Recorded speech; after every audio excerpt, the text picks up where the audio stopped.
Everyone, क्या हाल है। I hope सब बढ़िया होंगे एंड आपका रिवीजन भी बढ़िया चल रहा होगा। अभी तक हमने पढ़ लिया है एलएलपी एक्ट, उसके बाद पार्टनरशिप एक्ट, उसके बाद नेगोशिएबल इंस्ट्रूमेंट। नेगोशिएबल पे काफ़ी अच्छा रिव्यूज़ आया है, 70-80 व्यूज़ हो गए यूट्यूब पे। ठीक है, तो thank you for the love. And आप और भी कुछ कमेंट वगैरह अभी मैंने देखा नहीं आए हैं, तो कमेंट अगर आपको कुछ क्वेरी आ रही है तो आप कमेंट मेंशन में कर सकते हो। ठीक है, उसके अलावा आज हम पढ़ने वाले सोगा सेल ऑफ गुड्स एक्ट। इसकी हम यूनिट 1 करने वाले हैं। और मेरे जो रिवीजन वीडियोस है ना, मैं यही ट्राई कर रहा हूँ कि स्टूडेंट्स का कम से कम टाइम लेके ज़्यादा से ज़्यादा अच्छे से रिवीजन करा पाऊँ। तो मेरे वीडियोस अगर आप देख सकते हो, लेक्चर्स आप देख सकते हो कि सबसे कम मतलब उनका ड्यूरेशन है। और क्वालिटी रिवीजन मैं मॉड्यूल ही करा रहा हूँ, तो जो आईसीएआई ने दिया है पढ़ने के लिए, अगर उसी को मैं 100% कवरेज करा रहा हूँ, तो आई डोंट थिंक आप में से किसी को प्रॉब्लम होनी चाहिए कि मतलब जल्दी क्यों करा रहे हो। ठीक है, और अगर आपको अच्छे से डिटेल में करना है तो मेरी फास्ट ट्रैक या एग्ज़ाम ओरिएंटेड बैच, या फिर और भी मतलब किसी का फर्स्ट अटैम्प्ट है जो सितंबर 26 वाले देख रहे हैं, तो वो आप मेरी रेगुलर बैचेस खरीद सकते हो। ठीक है, फिर अपन सेल ऑफ गुड्स एक्ट का आज हम पढ़ने वाले हैं यूनिट 1। ओके, यूनिट 1 क्या नाम है? Formation of the contract of sale. मतलब कॉन्ट्रैक्ट ऑफ सेल बनेगा कैसे, फॉर्मेशन कैसे होगा, इसके बारे में समझते हैं। ठीक है, पहली चीज़ कि एक तो सेल ऑफ गुड्स एक्ट जो है वो अप्लाई होता है whole of India. Whole of India क्यों? क्योंकि आर्टिकल 370 के हटने के बाद सब चीज़ें होल ऑफ इंडिया अप्लाई होती थी। पहले ये चीज़ रहती थी कि मतलब whole of India except Jammu Kashmir, whole of India except Jammu Kashmir. अब सारी चीज़ें, सारे इंडिया के लॉज जम्मू कश्मीर वगैरह पे सब पे अप्लाइड है। ठीक है, इंट्रोडक्शन इसको अब ये मतलब कॉन्ट्रैक्ट एक्ट को भी लिंक करके कवर करता है, ये सब चीज़ें बता रहे हैं। मेन अपन काम की बात करते हैं जो एग्जाम ओरिएंटेशन के हिसाब से बहुत काम की है। बायर और सेलर, सबसे पहले हम कुछ इंपॉर्टेंट डेफिनेशंस पढ़ने वाले हैं। बायर की, सेलर की, एग्रीमेंट टू सेल की, वगैरह वगैरह, प्रॉपर्टी, गुड्स। ठीक है, हम स्टार्ट करते हैं। Buyer means any person who buys और अग्रीज टू बाय, मतलब या तो करंटली बाय करता है या अग्री करेगा फ्यूचर में बाय करने के लिए। सेलर हु सेल्स और agrees to sell, general language में however buys is a buyer, however sells is a seller. But act में यही है कि अग्रीज टू बाय, एडवांस दे देता है, या फ्यूचर में बाय करने के लिए अग्री होता है। या सेल में आप या तो पहले चीज़ बेच देते हो या फिर फ्यूचर में इंटेंशन होता है कि बेचेंगे वो चीज़। ठीक है, आया चीज़ समझ में? गुड्स, अब देखो गुड्स की मैंने यहाँ डेफिनेशन बना दी है। सिंपल सीधी सादी डेफिनेशन है, बहुत ईजी है, इसको अच्छे से कर लेना। कभी कभी क्या होता है, पूरा क्वेश्चन ऐसे ही दे देता है और फिर एंड में पता चलता है कि वो गुड्स की डेफिनेशन में कवर नहीं होता। तो वो चीज़ भी ध्यान रखना है, ऐसा नहीं कि फ्लो में चल जाओ। क्या चीज़ बेची है, गुड्स के डेफिनेशन में फॉलो हो रही है कि नहीं हो रही है, वो चीज़ भी इंश्योर कर लेना। ठीक है, क्या लिखा है? Every kind of movable property. Every kind of movable मतलब कुछ भी मूवमेंट हो सकता है, वो गुड है। जैसे मान लो ये पेन गुड्स है, आईपैड गुड्स है, अपना मोबाइल गुड्स है, कार गुड्स है। ठीक है, ये सारी चीज़ें क्योंकि मूवेबल प्रॉपर्टी। एक्सक्लूड्स क्या? Actionable claims and money.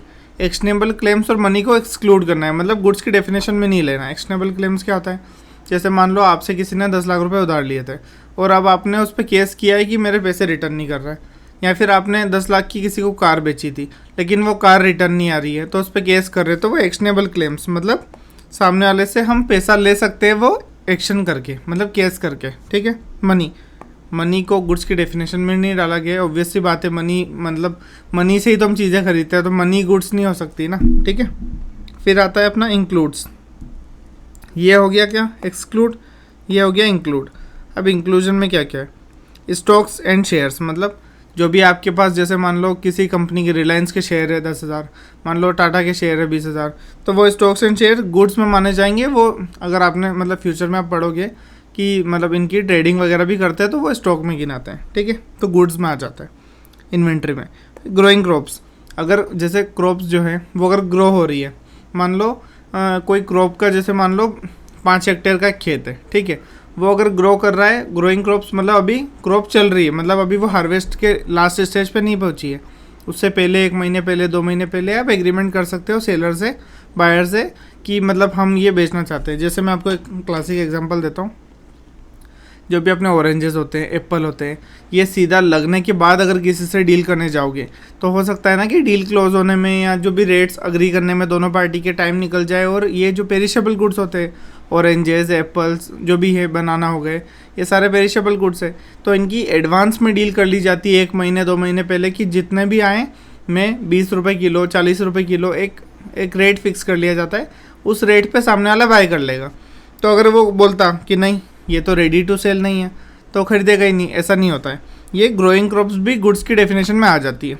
फिर आता है अपना ग्रास, ग्रास भी बेच सकते हैं, ठीक है, तो वो भी इसमें आ गई। फिर थिंग्स अटैच टू और फॉर्मिंग पार्ट ऑफ लैंड, ठीक है, मतलब अगर कुछ चीज़ें अगर लैंड का मतलब अटैच्ड है, या फिर जैसे मान लो लेट से कुछ अपने को क्या होता है कि छोटे अगर प्लांट्स होते हैं ना, जैसे ऑरेंजेस एप्पल, इनके छोटे प्लांट्स बाहर से लाके हम इंपोर्ट करके या फिर दूसरे स्टेट से एक दूसरे स्टेट में ले जाके फिर उनको लगाते हैं, उनको प्लांट करते हैं, ठीक है, तो वो क्या हो गया, थिंग्स अटैच टू और फॉर्मिंग पार्ट ऑफ लैंड, मतलब वो पार्ट ऑफ लैंड ही है, but which are agreed to be severed, severed मतलब उससे अलग कर सकते हैं, तो agreed to severed before sale और under a contract of sale, मतलब सेल करने से पहले आपको निकाल के दे देंगे, मतलब मूवेबल बन चुकी है वो चीज़, ठीक है।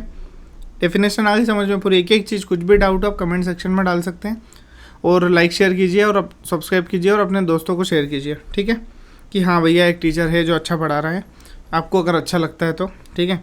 एक और बहुत इंपॉर्टेंट पॉइंट है यहाँ पे, FDR जो है फिक्स डिपॉजिट रिसिप्ट, उसको आप प्लेज कर सकते हो, उसके बिहाफ पे ODF मतलब overdraft against fix deposit, ODF करके एक प्रोडक्ट होता है बैंक का, तो वो लोन होता है, तो even the FDR are considered as goods, मतलब वो भी गुड्स की डेफिनेशन में आ जाते हैं। काफ़ी इंपॉर्टेंट पॉइंट था, वो मिस मत करना। अब देखो क्लासिफिकेशन ऑफ गुड्स, क्लासिफिकेशन मतलब गुड्स को कितने भागों में डिवाइड करा है, ठीक है, कितने बाइफिकेशन की क्या क्राइटेरिया है। पहला एग्जिस्टिंग, दूसरा हो गया फ्यूचर, तीसरा हो गया contingent. Future goods contingent goods को साइड रख दो, अभी बात करेंगे एग्जिस्टिंग की। एग्जिस्टिंग में क्या है, स्पेसिफिक, असर्टेन, अनअसर्टेन, ठीक है। अब स्पेसिफिक और असर्टेन में ज़्यादा डिफरेंस नहीं है, बट फिर भी वो बोल देते हैं कि हाँ चलो, मतलब डेफिनेशन इन्होंने बाइफिकेट कर रखी है बट बहुत ज़्यादा डिफरेंस नहीं है, तो उसकी टेक्निकलिटी में ना जाए, ठीक है। एग्जिस्टिंग गुड्स क्या बोल रहे हैं, एग्जिस्टिंग गुड्स में आपको एक बार ओवरव्यू दे देता हूँ। स्पेसिफिक गुड्स मतलब हमने आपने बोला है कि जैसे मान लो मेरे पास 2 पेन थे, ठीक है, तो मैंने बोला है कि मैं ये वाइट वाला पेन जो है, हाँ दिख रहा है ना, मतलब ये हल्का सा ब्लू है, ठीक है, तो वाइट वाला पेन जो है वो वाला मैं खरीदूंगा, तो ये मेरा स्पेसिफिक गुड्स हो गया कि ये वाला ही मुझे चाहिए, ठीक है। उसके बाद जैसे मान लो अगर मेरे पास मल्टीपल पेन है, 2-3 और पेन्स हैं, पर वहाँ पे ये हो गए पूरा ग्रुप, जैसे मान लो 10 पेन सिमिलर पड़े बिल्कुल, अभी तो यहाँ पे अलग अलग है, पर 10 पेन सिमिलर अगर पड़े हैं आपके पास, तो अगर सामने वाले ने बोला कि 10 में से कोई सी भी मैं एक पेन लेके जाऊँगा, तो अगर एक पेन सामने वाला लेके जाएगा तो वो अनअसर्टेन गुड्स हो गया। क्यों? क्योंकि 10 में से लोट में से कोई भी एक पेन ले जाएगा, ठीक है भैया। अब असर्टेन कब होता है, अनअसर्टेन के ग्रुप में अगर आप बोल दो मैं ये वाली पेन लेके जाऊँगा, जैसे 2 का ये अनअसर्टेन का हो गया ग्रुप, इसमें से मैं ये वाली लेके जाऊँगा, तो ये क्या हो गया अपना असर्टेन हो गया। तो ये नॉर्मली जैसे अगर मान लो 2 का लोट है, मैंने बोल दिया ये अपना स्पेसिफिक गुड्स हो गया, ये पूरे लोट में से कोई भी ले जाऊंगा मतलब अनअसर्टेन गुड्स हो गया, और इसमें से अगर मैं स्पेसिफिक ये ले जाता हूँ तो असर्टेन हो गया। अब देख लो, आप खुद देख रहे हो ना कि स्पेसिफिक और असर्टेन में बहुत ज़्यादा डिफरेंस नहीं है, बट ठीक है फिर भी इसमें बोला है, एक बार मैं आपको यहाँ लिखा हुआ भी दिखा दूंगा। Existing goods are such goods which are in existence at the time of contract of sale, मतलब एग्जिस्ट करते हैं टाइम पे, कब, कॉन्ट्रैक्ट ऑफ सेल के, कि हाँ अभी एग्जिस्ट करते हैं। ये पेन अभी मेरे हाथ में थे ना, इमेजिनरी तो नहीं था कि मतलब मैं किसी से लूँगा फिर आपको दूंगा, ओके। दोज ओन्ड और possessed और acquired by the seller at time of contract of sale, ठीक है। Specific goods means goods identified and agreed upon at the time of contract of sale, मतलब एग्री कर लिया है कि हाँ भैया ये गुड्स जो है वो मैं लूँगा, आइडेंटिफाई कर दिया स्पेसिफिक यही वाला चाहिए, ओके। फिर दूसरा आ गया असर्टेन। अब यहाँ पे देखो, those goods which are identified in accordance with agreement after the contract of sale is made, similar ही है, पर यहाँ पे क्या हो रहा है ये देखना, एक चीज़ का ध्यान रखना, यहाँ पे at the time of contract of sale मतलब क्या, उसी टाइम पे जब सेल हो रही है तभी आपने आइडेंटिफाई करके दे दिया था, लेकिन यहाँ पे क्या है, identified in accordance with agreement after the contract of sale, मतलब कॉन्ट्रैक्ट ऑफ सेल अगर कॉन्ट्रैक्ट हो गया और उसके बाद आपने बोल दिया कि ये वाला गुड्स मैं लेके जाऊँगा, पहले तो वो अनसर्टेन ही था, उसके बाद सेल के होने के, कॉन्ट्रैक्ट होने के बाद आपने अगर बोला है कि ये वाला मुझे चाहिए या ये वाला पैक कर दो, ठीक है, तो उस केस में आपका स्पेसिफिक गुड्स का असर्टेन बन जाएगा, और अगर आपने कुछ फिक्स नहीं किया है तो वो अनअसर्टेन रह जाएगा, ठीक है। इन एक्चुअल प्रैक्टिस देखना रियल लाइफ में, the term ascertain goods is used in the same sense as specific goods, मतलब सेम सेंस में जनरली कि ये वाला असर्टेन मतलब आइडेंटिफाइड, स्पेसिफिक मतलब identified. When out of a lot or out of large quantity of uncertain goods, the number and or quantity contracted for is identified, such identified goods are called uncertain goods, ठीक है। कुछ भी आपको doubt आता है तो just mention in comment, ठीक है। और मैंने आपको नंबर भी दे रखा है, मैं फिर से लास्ट में एक बार वीडियो में दे दूंगा कि ये नंबर पे आप कांटेक्ट कर सकते हो कुछ भी डाउट हो तो, ओके। हमारे लगभग कितने 10 मिनट्स हो गए हैं और हमने अभी तक सिर्फ 3 से 4 डेफिनेशन पढ़ी हैं, तो अब थोड़ा सा स्पीड अप करते हैं, ठीक है। फिर आ गया अपना unascertained goods. The goods which are not specifically identified और ascertained at the time of making of the contract, they are indicated और डिफाइंड ओनली बाय डिस्क्रिप्शन और सिंपल। मतलब इसको आइडेंटिफाई नहीं किया है, ये सिर्फ कि ये वाले जो 10 पेन रखे हैं ना, इसमें से कोई एक पेन ले जाना है, वैसा वाला काम है। Future goods means goods to be manufactured और प्रोड्यूस्ड और acquired by the seller after making the contract of sale. Contract of sale हो गया।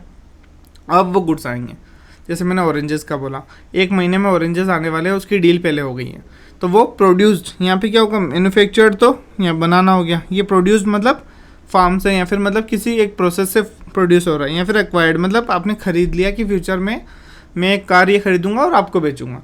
तो आपने कार खरीदी नहीं है पर फ्यूचर में खरीद के सामने वाले को बेचोगे, तो वो फ्यूचर गुड्स हो गया।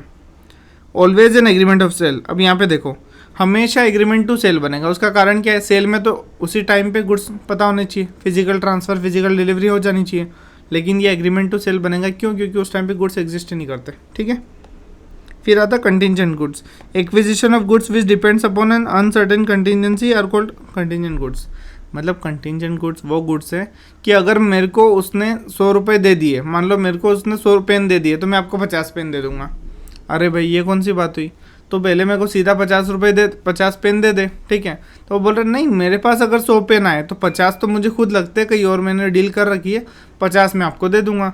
तो कंटिंजेंसी है, मतलब किसी अनसर्टेन इवेंट पे डिपेंड करता है, अगर सामने वाले के पास पेन नहीं आए तो वो अपने को नहीं देगा, तो ये हो गया contingent goods.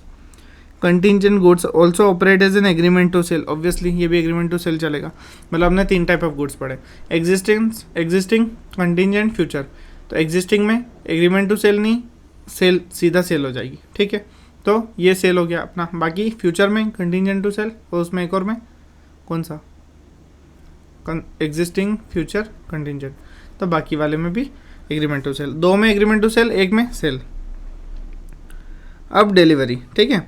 Delivery means voluntary transfer of position from one person to another. मतलब विलिंगली आपने विद फुल पर्पज़ कि हाँ हमको कंसिडरेशन वगैरह आ गया, हमको पेमेंट वगैरह मिल गया, तो मतलब कि भैया ये आप पेन लिख लो, जो भी आपका सामान है वो आप रख लो, ठीक है। तो वॉलेंट्री ट्रांसफर मतलब विलिंगली, कोई प्रेशर नहीं, वरना वॉइड हो जाता है, कॉन्ट्रैक्ट एक पड़ा है अपने, ठीक है। एक्चुअल डिलीवरी, कंस्ट्रक्टिव और सिंबॉलिक। एक्चुअल मतलब आपने जाके सामने वाले को डिलीवरी कर दी या उसके एजेंट को कर दी, उसके किसी रिलेटिव को कर दी, कुछ भी जो अथॉरिटी में हो, तो वो आपने physically delivered to the buyer या फिर उसके किसी को पर्सन अथोराइज्ड को कर दिया। फिर कंस्ट्रक्टिव बोले तो goods is affected without any change. मतलब वेयर हाउस में गुड्स रखे थे और आपने कुछ चेंज नहीं किया, आपने सिर्फ सामने वाले को क्या कर दिया, डॉक्यूमेंट ऑफ टाइटल वगैरह दे दिया, तो सामने वाले की ओनरशिप में वो आ गया, warehouse man holding the goods, ठीक है। थर्ड आता है, ये भी वही है कि पोजीशन वगैरह चेंज नहीं होगा, ठीक है। फिर symbolic, where there is a delivery of a thing in token of transfer of something else. Delivery of goods in course of transit में be made by handing over the document of title. अब देखो, अगर आपके पास title of goods है, ठीक है, तो वो आपने अगर हैंड ओवर कर दिए, या मान लो आपने कोई गोडाउन में रखा हुआ था और सामने वाले को चाबी दे दी, मतलब एक तरीके से कोई टोकन दे दिया, सिंबल हो गया वो कि हाँ भैया डिलीवरी हो गई है। तो ये सिंबॉलिक डिलीवरी, मतलब किसी सिंबल से आपने किसी तरीके से ये बता दिया कि हाँ डिलीवरी हो चुकी है, सामने वाले के पास राइट आ गए, वहाँ से वो गुड्स उठा सकता है। कंस्ट्रक्टिव और सिंबॉलिक में ज़्यादा घुसना मत, थोड़े से सिमिलर है, ठीक है, बट कंफ्यूज नहीं होना। इसमें सिंबॉलिक में कोई सिंबल, कोई टोकन टाइप की चीज़ है, और कंस्ट्रक्टिव में मोर और लाइक की मतलब वेयर हाउस में या कहीं रखी है, तो वो पोजीशन चेंज ना होकर सिर्फ मतलब अपना टाइटल चेंज हो रहा है, ठीक है।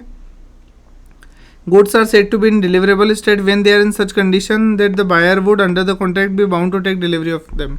मतलब गुड्स को अगर सेलेबल कंडीशन में तभी माना जाएगा जब सामने वाला अग्री करता हो और सब जो टर्म्स एंड कंडीशन है वो फुलफिल हो गई है। Document of title to goods. अब देखो, डॉक्यूमेंट ऑफ टाइटल बोले तो ओनरशिप डॉक्यूमेंट में क्या होता है कि मतलब जो भी आपने सामान अगर खरीदा है या जो भी चीज़ें हैं, तो वो आपने ओनरशिप मतलब आपके नाम पे वो हो गई है कि नहीं हो गई है, ठीक है।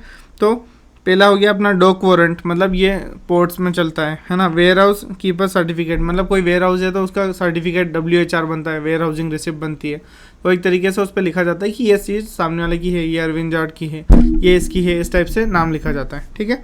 फिर आता है अपना वॉर फिंगर सर्टिफिकेट, ये भी पोर्ट वाली चीज़ हो गई। फिर रेलवे रिसिप्ट, रेलवे में अगर आपने कोई सामान पहुंचाया तो रेलवे की रिसिप्ट दोगे तो ही वो आपको सामान रिटर्न करेंगे। फिर मल्टी मॉडल ट्रांसपोर्ट, मान लो किसी को ट्रांसपोर्टर को आपने काम दिया कि भाई तू ट्रांसपोर्ट भी तू ही देख ले, हमारे यहाँ से सामान उठा के तू ले जा, मतलब बायर की प्लेस पर डिलीवर कर, तो वो सारी चीज़ें हो गई। कॉन्ट्रैक्ट ऑफ ट्रांसपोर्टेशन सामने वाले को अगर दे दिया हमने। फिर वारंट, ऑर्डर या ऐसा कुछ भी होता है तो इसको बोलते हैं document of title of goods, मतलब कि गुड्स की जो पावर है, गुड्स की जो अथॉरिटी है, ओनरशिप है, वो किसके हाथ में है, वो डॉक्यूमेंट। ठीक है, बढ़िया जा रहे हैं। ठीक है, अब डॉक्यूमेंट शोइंग टाइटल और डॉक्यूमेंट ऑफ टाइटल में फ़र्क है।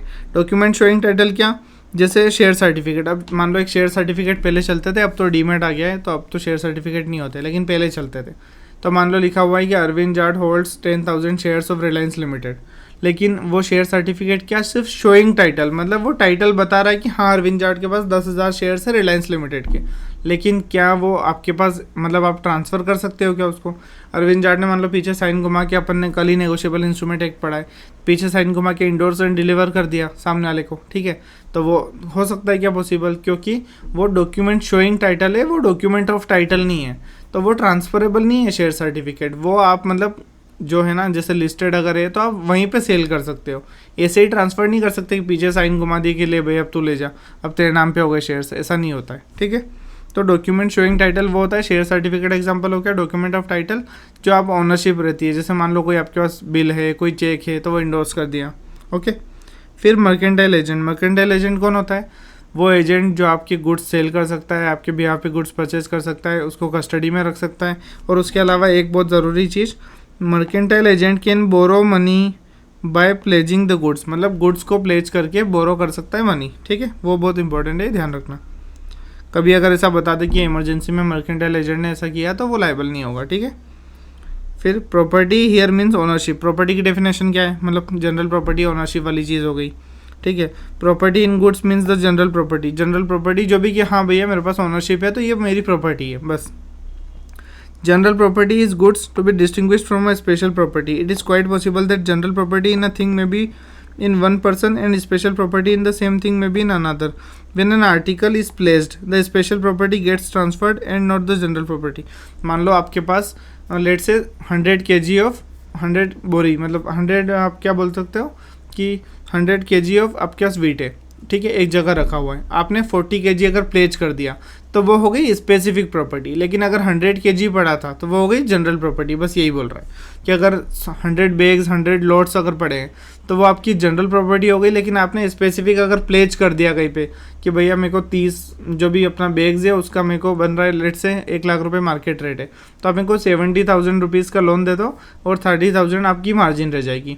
ये लोन आप मैं सिक्योरिटी दे रहा हूँ, 30 बैग्स ऑफ वीट है या कुछ भी है, तो वो जो 30 बैग्स ऑफ वीट है वो स्पेसिफिक प्रॉपर्टी हो गई, और बाकी जो 100 है, बाकी जो 70 बचे या फिर इनिशियली जो 100 थे वो जनरल प्रॉपर्टी हो गई। ठीक है, इंसॉल्वेंट सबको पता है, insolvent when he ceases to pay his debts in the ordinary course of business. ठीक है, कर नहीं पाएगा क्योंकि पैसा ही नहीं बचा, और can not pay his debts they become due whether he has committed an act of insolvency order. मतलब कुल मिला के दिवालिया घोषित हो गया, पेमेंट नहीं कर पा रहा है सामने वाले को, तो इसलिए वो क्या बन गया अपना इंसॉल्वेंट।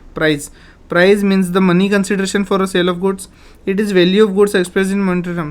प्राइस मतलब कुछ भी चीज़ एक प्राइस डिसाइड करे। पहले बार्टर वगैरह चलता था, तो बार्टर में क्या होता था, आपने गेहूँ दिए इधर से मक्का आ गया, आपने सोयाबीन दी इधर से मान लो लेट से कुछ भी आ गया, ज्वार आ गया, कुछ भी आ गया, तो वो क्या पहले बार्गेन मतलब बार्टर सिस्टम चलता था, बार्गेनिंग वगैरह होती थी जो भी है, लेकिन मीडियम ऑफ एक्सचेंज बना मनी। और अब मनी एक तरीके से प्राइस वो है कि इस प्राइस पे आप कोई चीज़ बेच सकते हो, कोई चीज़ खरीद सकते हो, वो वाली चीज़ है। मॉनेटरी टर्म्स डिसाइड कर रहे हैं काइंड का, मतलब जो भी सामान है उसका। Quality of goods includes there state and condition. मतलब क्या स्टेट और कंडीशन बोले तो क्वालिटी ऑफ गुड्स क्या होता है, क्या क्वालिटी में आज वो गुड्स रखे हैं वो क्वालिटी ऑफ गुड्स है, क्या स्टेट है क्या कंडीशन है। Sale and agreement to sale. Sale and agreement to sale अभी पढ़ा था। सेल में क्या होता है, the property in goods is transferred from seller to buyer immediately. ठीक है, और यहाँ पे क्या होता है, in agreement to sale ownership of goods is not transferred immediately, it is intending to transfer at a future date upon the completion of certain conditions. मतलब future date में अगर कुछ कंडीशंस कंप्लाई हो गई तो जाके आपको एग्रीमेंट टू सेल हो जाएगा, बट अभी के काम पे आपका सेल नहीं होगा। मतलब सेल में इमीडिएटली ट्रांसफ़र होगा, एग्रीमेंट टू सेल में फ्यूचर डेट पे ट्रांसफ़र होगा, अभी ट्रांसफ़र नहीं होगा। ठीक है, अब अग्रीमेंट टू सेल, सेल कब बनेगा? On an agreement to sell becomes a sale when the time elapses और conditions are fulfilled subject to which property in goods is to be transferred. जैसे मान लो आपने बोला था मैं 3 महीने बाद आपको ट्रांसफ़र करूँगा, तो 3 महीने पूरे हो गए तो वो सेल बन जाएगा। फिर एलिमेंट्स मस्ट को एग्जिस्ट। अब मतलब जो भी कॉन्ट्रैक्ट ऑफ सेल है, सेल ऑफ गुड्स, ठीक है, उस पर क्या क्या एलिमेंट मस्ट को एग्जिस्ट, मतलब इसेंशियल एलिमेंट या वैसा ही कुछ हो गया, ठीक है।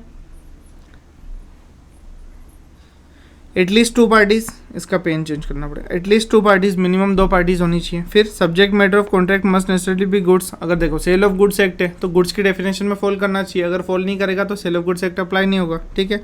Price in money not in kind should be paid और प्रोमिस्ड। मतलब ऐसा नहीं है कि मान लो इधर से वीट जा रहा है, इधर से मक्का जा रहा है तो sale of goods act apply हो जाएगा, नहीं। वीट जा रहा है तो इधर से पैसा आना चाहिए, इधर से मक्का जा रहा है तो इधर से पैसा आना चाहिए, फिक्स अमाउंट है। भले सेलर बायर एक दूसरे हो, लेकिन एक अमाउंट में आपको पेमेंट करना है। मनी बहुत ज़रूरी है, medium of exchange must be money, ठीक है।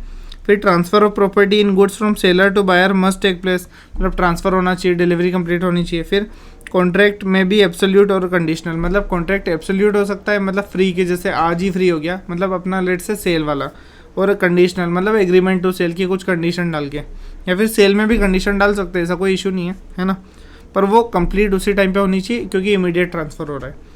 All other essential element of a valid contract, अब जो कॉन्ट्रैक्ट एक्ट के जो भी एलिमेंट्स है वो भी इसमें होने चाहिए। लास्ट में डाल दिया इंक्लूसिव की, सारा कॉन्ट्रैक्ट एक्ट भी अप्लाई हो जाएगा, ओके। अब आता है हमारा सेल और एग्रीमेंट टू सेल का डिफरेंस, ठीक है, बहुत इजी है, 4 मार्क का क्वेश्चन आ सकता है, तो 4 से 5 डिफरेंस याद रख के चलो, ठीक है। सेल इमीडिएटली हो जाएगा, यहाँ पे फ्यूचर डेट होगा, फुलफिलमेंट ऑफ सब कंडीशन, क्योंकि एग्रीमेंट टू सेल में क्या होता है कि जब वो चीज़ हो जाएगी तब हम सेल करने के लिए अग्री कर रहे हैं या फिर बाय करने के लिए अग्री कर रहे हैं, ठीक है। तो फुलफिलमेंट ऑफ सम कंडीशन, जो भी कंडीशन आपने लगाई थी, जैसे मान लो 3 महीने बाद आप ऑरेंजेस बेच दोगे, तो 3 महीने बाद ऑरेंजेस बेचोगे तो सामने वाला अगर लेने आए और ऑरेंजेस पके ही नहीं, तो वो एग्रीमेंट टू सेल, सेल में कन्वर्ट होगा क्या? नहीं। लेकिन ऑरेंजेस अगर सड़ गए, ऑरेंजेस अगर ख़राब हो गए, तो वो क्या सेल में कन्वर्ट होगा? नहीं। अच्छी कंडीशन में होगा, जो जो पार्ट उसको जमेगा वो उतना ही ले जाएगा, बाकी अगर अच्छा पार्ट नहीं होगा, अच्छी चीज़ नहीं होगी तो वो नहीं ले जाएगा, ठीक है। फिर नेचर ऑफ कॉन्ट्रैक्ट, ये एग्जीक्यूटेड कॉन्ट्रैक्ट है, मतलब हाथों हाथ एग्जीक्यूशन हो रहा है। ये क्या? एग्जीक्यूटरी, मतलब फ्यूचर में एग्जीक्यूट हुआ जाएगा, फ्यूचर डेट में। देखो ये future date, consideration paid in future date, ठीक है।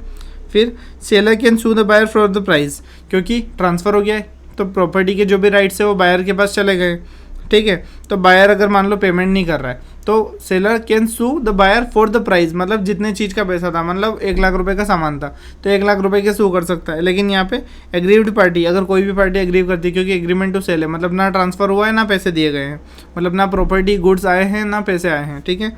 For can sue the damages only and not for the price. देखो not for the price unless the price was payable, अगर आपने प्राइस पे कर दी है तो आप जो है बायर जो है वो प्राइस के लिए सू कर सकता है, अदरवाइज सिर्फ आप डैमेजेस वगैरह क्लेम कर सकते हो और प्राइस के लिए सू नहीं कर सकते। कारण ये ना आपने पेमेंट किया ना सामने वाले ने गुड्स ट्रांसफ़र किया, तो किसी के पास कोई राइट आया ही नहीं, ओके। फिर आते हैं हम आगे, अ सफिशिएंट लॉस और destruction of goods is liability of buyer. क्यों? ट्रांसफ़र हो गई प्रॉपर्टी तो सारे राइट जो है बायर के पास चले गए, तो अगर कुछ भी लॉस या डिस्ट्रक्शन होता है तो वो सारी रिस्पॉन्सिबिलिटी किसकी होती है? बायर की।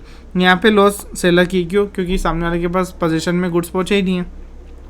रिस्क ऑफ लॉस बायर का है, रिस्क ऑफ लॉस सेलर का है, बेसिक चीज़ है। अब यहाँ पे क्या? सेलर कैन नॉट रीसेल, क्यों? क्योंकि वो ओन ही नहीं करता है। सेलर में सेल, क्योंकि वो क्योंकि एग्रीमेंट टू सेल है, सामने वाला ज़्यादा से ज़्यादा डैमेजेस क्लेम कर लेगा तो वो किसी और को बेटर रेट अगर मिल जाए तो दे सकता है, चांसेस है। पर यहाँ पे तो सामने वाले ने अगर चीज़ ही बेच दी तो वो कैन नॉट वाला केस हो गया कि रीसेल कैसे कर पाएगा। यहाँ पे creates just in rem means right against the whole world. देखो आपके पास अगर मान लो ये पेन आपने खरीदी और आपके पास पेन आ गई तो you have the right against whole world कि आप इस पेन के साथ कुछ भी करो। क्यों? क्योंकि आपने खरीद लिए वो पेन, ठीक है, गुड्स आ गए हैं वो खरीद लिए हैं। पर यहीं पे creates just in personam means right against a particular party to the contract. मतलब एग्रीमेंट टू सेल के केस में आपने ये पेन खरीद ली है लेकिन एग्रीमेंट किया है खरीदने का, खरीदी नहीं है, ठीक है। तो उससे क्या हो रहा है कि ये पेन के साथ वो कुछ भी करे सेलर, तब तक आपके पास सिर्फ सेलर के सामने ही राइट्स है कि आपने पेन डिस्ट्रॉय कर दिया, आपने पेन अच्छा से नहीं बनाया, डिफेक्ट हो गया, तो बायर के पास सिर्फ राइट सेलर के अगेंस्ट है, ना कि पूरी दुनिया के अगेंस्ट। जब तक आप अगर पेमेंट कर दो, पेमेंट नहीं करो तो आपके पास पोजीशन आ जाए, वो चीज़ आपकी हो जाए, उसके बाद आप कुछ भी करो, you have right against the whole world. ये वाला अच्छे से एक बार याद कर लेना, कभी कभी केस स्टडी में ऐसे वर्ड्स डाल देंगे तो आप कन्फ्यूज़ नहीं होना। जस्ट इन रेम और यहाँ पे जस्ट इन पर्सोनेम। पर्सोनेम मतलब पर्सन के स्पेसिफिक और रेम मतलब ओवरऑल जितने भी हैं अगेंस्ट द वर्ल्ड, ठीक है। फिर हो गया अपना ये ऑफिशियल असाइनी, अगर देखो इन केस ऑफ सॉल्वेंसी, अगर इंसॉल्वेंसी वगैरह होती है तब, अब ये यहाँ पे देखो, यहाँ पे है पहले इंसॉल्वेंसी सेलर की बात कर रहे हैं फिर बायर की बात कर रहे हैं, तो पहले सेलर की बात करते हैं। तो अगर सेलर की बात हुई तो क्या होगा, ऑफिशियल असाइनली will not be able to cover from buyer. क्यों? क्योंकि सामने वाले ने अगर, हाँ सामने वाले ने अगर जैसे मान लो एक पेन मुझे बेच दी और उसकी इंसॉल्वेंसी हो गई, तो मैं इससे इसका पैसा ले सकता है अगर बाकी हो तो, बाकी मैं इससे पेन रिटर्न नहीं ले सकता। उसका कारण क्या है? क्योंकि पेन सेल ऑफ कॉन्ट्रैक्ट हो चुका था, कॉन्ट्रैक्ट ऑफ सेल हो चुका था, तो उसके बाद आप कुछ भी हमसे रिकवर नहीं कर सकते। सिर्फ रिकवर क्या कर सकते हो, प्राइस भी अगर अनपेड है तो, अदरवाइज़ वो भी नहीं हो जाएगा, क्योंकि ट्रांजैक्शन जो भी आपका कॉन्ट्रैक्ट है वो कंप्लीट हो चुका है, उसमें कोई ऑप्शन है ही नहीं ना उसको तोड़ने का या कुछ करने का। फिर official assignee will acquire control over the goods but the price will not B recoverable. यहाँ पे अब प्राइस रिकवरेबल नहीं होगी। प्राइस रिकवरेबल क्यों नहीं होगी? क्योंकि आपने सामने वाले को चीज़ ही नहीं दी है, तो प्राइस कैसे लोगे? एग्रीमेंट टू सेल का केस है। फिर अब बायर अगर इंसॉल्वेंट हो गया, official assignee will have the control over the goods. अब बायर इंसॉल्वेंट हो गया, सामने वाले ने पैसा नहीं दिया, तो अगर पैसा दे दिया होता तो कोई दिक्कत नहीं थी, अगर पैसा नहीं दिया तो हम आपके गुड्स ले सकते हैं, सही बात है। अब official assignee will not have any control over the goods. क्यों? क्योंकि आपके पास गुड्स आए ही नहीं थे, आपने सिर्फ एग्रीमेंट किया था। एग्रीमेंट किया था तो सेलर से आप ज़बरदस्ती गुड्स नहीं ले सकते ऑफिशियल असाइनी, कि गुड्स लेके मैं बिजनेस में डाल दूंगा या फिर रीसेल कर दूंगा, क्योंकि वो तो लिक्विडेशन के लिए आ रहा है तो वो रीसेल कर दूंगा, तो ऐसा नहीं होगा। उसका कारण क्या है? क्योंकि आपने कोई कंट्रोल जो है गुड्स पे नहीं बनाया था, ठीक है, नॉट हैव एनी, ठीक है। फिर आता है अपना सेल ऑफ डिस्टिंग्विश, हाँ ये ठीक है, हायर परचेज का डिफरेंस ही दे रखा है सीधा। अब हायर परचेज क्या होता है, पहली चीज़ बता दूँ। हायर परचेज मतलब आपने कोई जो गाड़ी है, कोई बाइक है, आपने वो एक तरीके से हायर पे ली है, रेंट पे ली है, और आप उसकी इंस्टॉलमेंट्स पे करोगे, लेट से 5 ईयर्स 10 ईयर्स, और 10th ईयर के एंड में वो चीज़ आपकी हो जाएगी। मतलब आपने मान लो 1 लाख की बाइक ली, ठीक है, तो अब 1 लाख अपफ्रंट पे करते तो 1 लाख पेमेंट करना पड़ता, लेकिन मान लो इंटरेस्ट मिला के आपको 1.5 लाख पेमेंट करना पड़ रहा है, 15,000 रुपये साल का, तो आपने 15,000 करते पेमेंट करते गए, लेकिन 10th जो लास्ट ईयर जो अपना 10th है, वहाँ पे 1,50,000 फाइनल कंप्लीट हो जाएगा, तब जाके वो गाड़ी आपकी हो जाएगी। तब तक आपकी गाड़ी नहीं होगी, आपके पास उसके पूरे राइट्स नहीं होंगे सेल रीसेल वगैरह करने के, ठीक है। अब ये डिफरेंस पढ़ते हैं। Time of passing property, passing कब होगी? यहाँ पे इमीडिएटली हो जाएगी सेल में, यहाँ पे लास्ट इंस्टॉलमेंट पे होगी, ठीक है। पोजीशन ऑफ बायर, यहाँ पे ओनर की, यहाँ पे सिर्फ बेली की है। बेली बोले तो कि सामने वाले ने आपको सामान गिरवी दे रखा है, इस टाइप से, ठीक है। फिर the buyer can not terminate, buyer terminate नहीं कर सकता। क्यों? क्योंकि ट्रांजेक्शन कंप्लीट हो चुका है। यहाँ पे विदाउट एनी लाइबिलिटी हायरर जो है वो टर्मिनेट कर सकता है, मतलब जिसने सामान अगर दिया है वो अपनी बाइक रिटर्न लेके जा सकता है। फिर रिस्क ऑफ एनी लॉस जो है वो बायर का है, यहाँ पे कोई रिस्क नहीं है। क्यों? क्योंकि ओनरशिप ट्रांसफ़र नहीं हुई है। फिर buyer can pass a good title to bona fide purchaser. क्यों? क्योंकि उसके पास गुड टाइटल है तो वो सामने वाले को गुड टाइटल ट्रांसफर कर सकता है। यहाँ पे क्या, हायरर जो है उसके पास अगर सामने वाले से डील कर रखी है तो वो लोग बेच नहीं सकते वो चीज़ till he pays the last instalment. मतलब अगर उसने सामान लिया है, कार ली है, तो वो लास्ट इंस्टॉलमेंट पेमेंट करेगा तभी सामने वाले को ट्रांसफ़र कर सकता है। क्यों? क्योंकि उसकी खुद की भी नहीं हुई है तो सामने वाले को कैसे ट्रांसफ़र करेगा। The buyer in sale can resell the goods, buyer in sale जो है वो रीसेल कर सकता है, ठीक है। Hire purchaser can not resell unless he has paid the instalment, मतलब अगर लास्ट तक इंस्टॉलमेंट पेमेंट नहीं किया तो आपके पास ओनरशिप ही नहीं है, तो आप रीसेल कैसे कर पाओगे। ओके। फिर सेल बेलमेंट, मतलब लगे जा रहे कितने डिफरेंस पढ़ाएंगे ये, कोई बात नहीं, 3 डिफरेंस है। मैं कहता हूँ डिफरेंसेस बहुत ईजी होते हैं। उसका कारण क्या है? क्योंकि आपको एक का याद रखना है, दूसरे का बाय डिफ़ॉल्ट उसका अलग ही होता है। तो बेसिक अगर आप याद रख लोगे बहुत इजी होता है, और वहाँ पे स्कोरिंग भी बहुत हाई होती है। और आप खुद देख लो यहाँ पे कितने 3 पॉइंट्स दे रखे, 4-5 याद कर लो कि आपका काम हो जाएगा। एक हाथ जो अच्छा नहीं लग रहा वो हटा दो, सिंपल ये छोटा है, ये अपना छोटा है, ये छोटा है, ये वाले याद कर सकते हो। ओके। फिर आता है सेल बेलमेंट, ठीक है। Property in goods is transferred, यहाँ पे फिर ट्रांसफ़र नहीं हो रहा है, ओनली ट्रांसफ़र ऑफ पोजीशन, मतलब आपने सिर्फ पोजीशन के लिए ट्रांसफ़र किया है, मतलब एक तरीके से गिरवी रखने वाली चीज़ यहाँ पे आती है। फिर आता है return of goods not possible. क्यों? क्योंकि आपका ट्रांजेक्शन कंप्लीट हो गया था। यहाँ bailee must return the goods to the bailor after accomplishment of purpose, मतलब मैं किसी पर्पस के लिए 1 लाख रुपए ले गया था, मेरा वो पर्पस खत्म हो गया, मैंने 1 लाख रुपए ला के रिटर्न कर दिया, तो मेरा सामान जो भी है मैं वो रिटर्न ले सकता हूँ, किसमें? बेलमेंट के केस में। लेकिन सेल में एक बार ट्रांजेक्शन हो गया, अब कोई मतलब नहीं है। फिर consideration in terms of money, या फिर कंसिड्रेशन जो है वो जैसे मान लो किसी फ्रेंड वगैरह को दिया है तो वो वॉलेंट्री भी हो सकता है, नॉन ग्रेचुअस भी हो सकता है, ठीक है। फिर sale and contract for work and labour, मतलब अगर आपने नॉर्मल सेल कर दी तो वो सेल हो गई, आपकी ओनरशिप ट्रांसफ़र हो गई, सामने वाले के पास राइट चला गया बायर के पास, ठीक है।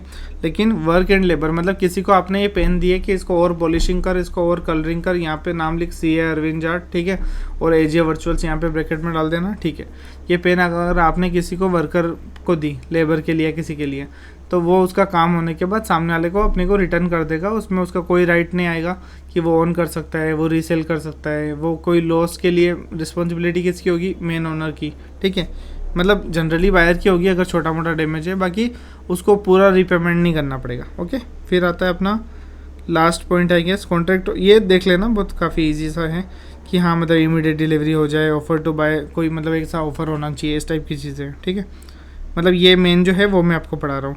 यहाँ से भी देखो मैंने यहाँ मार्क कर रखा है। अब मैं यही बोलता हूँ कि हमेशा जो वीडियो है, जो भी लेक्चर है, वो लास्ट तक देखना चाहिए। उसका कारण क्या है कि देखो भाई से यहाँ से भी क्वेश्चन पूछ लेता है। अब ये देखो यहाँ पे समरी आ गई, मतलब बिल्कुल चैप्टर ख़त्म होने वाला था, तो यहाँ का थोड़ा ध्यान रखो कि एंड तक भी देखो। अब ऐसा नहीं, कुछ कुछ बच्चे शाणे तेज पढ़ते हैं, वो क्या करेंगे, सीधा भाई 40 मिनट्स का वीडियो है तो 35 मिनट से चलाते हैं। अरे भाई पूरा ही थ्रू आउट, वैसे तो मैं 45 मिनट्स जितना भी वीडियो बनेगा, आई डोंट नो अभी कितना 31 मिनट्स हो गया है, तो जितना भी वीडियो बनेगा तो उतने में मैं अगर कवर करा रहा हूँ तो आप मतलब वो तो पढ़ सकते हो ना, वो तो कितना कम ही है ना, मतलब बाकी मतलब जो भी कंटेंट अवेलेबल है यूट्यूब पे उसके मुकाबले, ठीक है।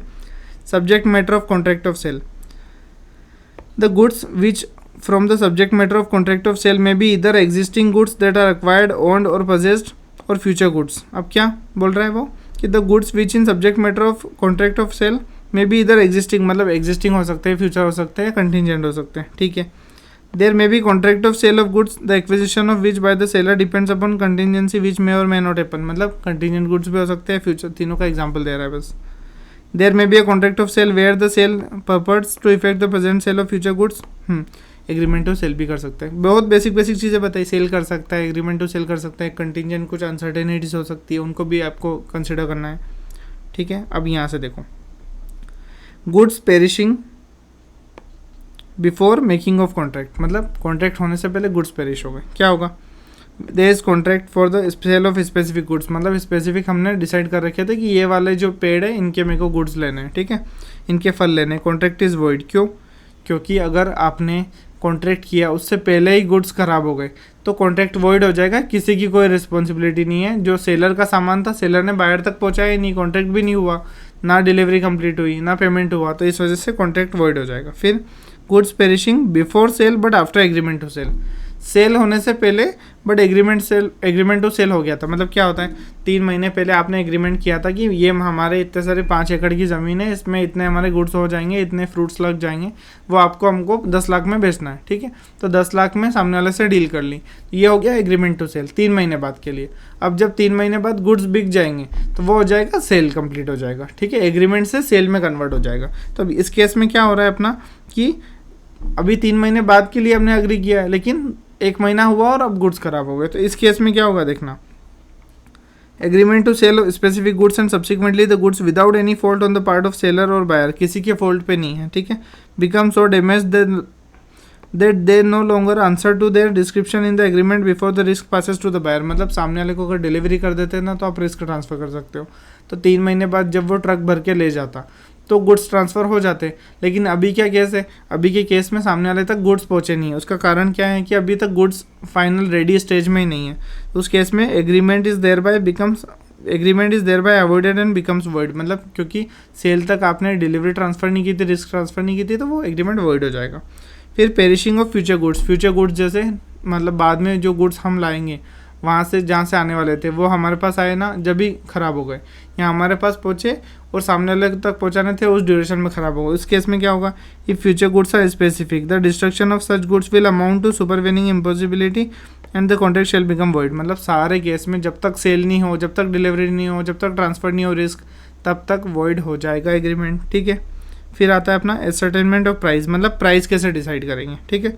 तो जनरली एक तो कर सकते हैं फिक्स्ड बाय कॉन्ट्रैक्ट, एक फिक्स अमाउंट, फिर agreed to be fixed by the contract, मतलब क्या मैनर डिसाइड कर लिया कि भैया ये वैल्यूअर है, ये इसका नाम है, राम जो भी किसी का नाम है, तो वो वैल्यूअर जो है वैल्यूअर से हम करवा लेंगे डिसाइड, ठीक है। फिर determined by the course of dealing between the party, मतलब पार्टीज हमेशा करती थी कि हमें प्राइस का झंझट नहीं है, जो भी करंट मार्केट रेट है ना उसके हिसाब से हम डिसाइड कर लेते हैं। जिस दिन डिलीवरी करते हो ना उस दिन का करंट मार्केट रेट हम डिसाइड कर लेते हैं, ठीक है, जो भी मार्केट में चलता है। तो अगर वैसा करते हो तो वैसा कर सकते हो, या तो फिक्स कर लो या फिर एग्रीमेंट कर लो कि इस मैनर में हम डिसाइड करेंगे किसी वैल्यूअर से। या फिर थर्ड चीज़ है कि जो भी करंट मार्केट में जो भी चल रहा है या फिर तुम्हारी जो भी डीलिंग्स है, तुम्हारी अंडरस्टैंडिंग है मार्केट में, ठीक है। Agreement to sale at valuation, अब क्या, अगर वैल्यूएशन पे सेल करने के लिए एग्रीमेंट कर लिया, मतलब वैल्यूएशन पे मतलब सामने वाला वैल्यू करके देगा कि आज क्या प्राइस है या फिर ये गुड्स कितने अमाउंट की वैल्यू करते हैं। तो where there is an agreement to sell the price has to be fixed by third party, he either does not or can not make such valuation, agreement void हो जाएगा। कैसे, अगर सामने वाला अगर वैल्यूएशन नहीं कर पा रहा है तो वो एग्रीमेंट वर्ड हो जाएगा। ओके, फिर in case third party is prevented by the default of either party, अगर किसी पार्टी ने, इधर बायर वेदर सेलर, किसी पार्टी ने अगर थर्ड पार्टी को प्रिवेंट किया है कि ये मत करो, आप वैल्यूएशन मत करो, ऐसा कुछ भी बोला है, तो उस केस में क्या होगा, उस केस में ना जिस थर्ड पार्टी ने प्रिवेंशन किया है उसको सामने वाली पार्टी को डैमेजेस देने पड़ेंगे, ठीक है, लाइबल फॉर द डैमेजेस। फिर however a buyer who has received and appropriated the goods must pay a reasonable price for them in any eventuality, मतलब अगर किसी बायर के पास गुड्स आ गए हैं, डिलीवरी हो गई है, ट्रांसफ़र हो गए हैं, तो उसको एक जो भी रीज़नेबल प्राइस बनती है जो मार्केट में चल रही है, या जो भी, मतलब ऐसा नहीं कि गुड्स आ गए हैं लेकिन थर्ड पार्टी मतलब कर नहीं रही है, या फिर सामने वाले की डेथ हो गई, सामने वाला अनसाउंड माइंड हो गया, कुछ भी हो सकता है, और आपके पास गुड्स आ गए, तो आप एक रीज़नेबल प्राइस दोगे। ऐसा नहीं कि भैया मेरे पास गुड्स आ गए और सामने वाला तो अब है ही नहीं तो मैं तो नहीं दे रहा। 100 रुपये है उसका 95 105 कर सकते हो, पर ऐसा नहीं 100 रुपये की 5 रुपये पकड़ चल निकल, ऐसा नहीं हो पाएगा, ठीक है। देखो ये हमने पूरा यूनिट 1 कर लिया अच्छे से, and it's just 36 minutes. Okay, तो वी आर डूइंग ग्रेट, ऐसा ही हमारा चलता रहना चाहिए। ओके, आज अपना ने यूनिट 1 पढ़ी है, नेगोशिएबल इंस्ट्रूमेंट, LLP एक्ट वगैरह कवर्ड है, पार्टनरशिप एक्ट भी कवर्ड है। बाकी आपको कोई चैप्टर पहले चाहिए तो आप मुझे बता दीजिए, मैं पहले चैप्टर रिकॉर्ड कर लूँगा, ठीक है। अभी मैं आपको नंबर दे देता हूँ मेरा, कॉल या व्हाट्सएप आप कर सकते हो। ओके, ये मेरा नंबर है 9630902017। ओके, यह है सिया अरविंद का नंबर, आप ये चीज़ देख सकते हो। उसके अलावा एक और मैंने आपको चैनल बताया था, एक आप चैनल सर्च कर सकते हो, CA साहिल मेहता, ठीक है। CA साहिल मेहता के यहाँ पे हमारे LDR जो हैं, LDR क्वेश्चंस वो रिकॉर्डेड मैंने डाल रखे हैं। अभी LLP एक्ट का डाला हुआ है, पार्टनरशिप एक्ट का भी आज या कल में डल जाएगा, तो वो भी आप देख सकते हो। ये क्वेश्चंस वो क्वेश्चन है जो आपको कवरेज करने में काफ़ी अच्छे रहेंगे, और हो सकता है इनमें से एग्ज़ाम में आपको दिखे। तो अगर हमको पता चले कि 10 क्वेश्चन 15 क्वेश्चन हर चैप्टर में से वो वाले हैं जो एग्ज़ाम में दिख सकते हैं, तो हम वो अगर देख लें तो हमारा रिवाइज ही हो रहा है एक्स्ट्रा, बट हो सकता है वहाँ से पूरा एग्ज़ाम में आ जाए तो मज़े आ जाएंगे, ठीक है। ये चीज़ आप कर सकते हो। बाकी like share subscribe and follow AJ वर्चुअल्स for more. Thank you.